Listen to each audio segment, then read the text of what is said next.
আসসালামু আলাইকুম রহমতুল্লাহ। যখন পাখি ডেলিভারি করবেন কোনো বাসে, অবশ্যই একটি বিষয় গুরুত্বপূর্ণভাবে খেয়াল নজর রাখবেন। পাখি বক্সে দেবেন না, কারণ আমি অনেক ক্ষতিগ্রস্ত হয়েছি। বক্সে এক খামারিকে পাখি দিয়ে পাখি প্রায় অর্ধেক পাখি মারা গেছিল। ওই বক্সের কোনো ছিদ্র তেমন ছিল না, যদিও বারবার ওরা নিতে যাবে। বক্সে কখনো পাখি দেবেন না গরমের সময়। এবং ছিদ্র না থাকলে, ছিদ্র থাকতে হবে, বড় বড় ছিদ্র থাকতে হবে। নতুবা তাকে রিকোয়েস্ট করে হোক, যেভাবে হোক, যে গাড়িতে আপনারা ছাদের উপর দেওয়ার ব্যবস্থা পাবেন, সেই ছাদের উপরে পাখি দেওয়ার অবশ্যই চেষ্টা করবেন। নতুবা আপনি ক্ষতিগ্রস্ত হয়ে যাবেন, যে খামারিকে দেবেন উনি ক্ষতিগ্রস্ত হয়ে যাবে। আমার এবার ওরকম পরিস্থিতি হয়েছে। আমি সেটা ভিডিও অবশ্যই তুলে আনবো, ভিডিও ধরবো কেমন ভাবে পাখিগুলো নষ্ট হয়ে গেছে।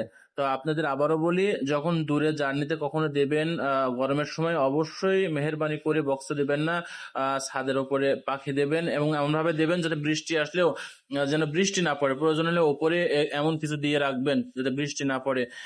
এই এই এই সংকেতটা আপনাদের জানাচ্ছি। আমি অনেক ক্ষতিগ্রস্ত হয়েছি, আমি বুঝি সে ব্যাপারটা। যার জন্য আপনারা শীতের মধ্যে বক্সে দেবেন, কিন্তু শীতের মধ্যেও ছিদ্রটা থাকতে হবে।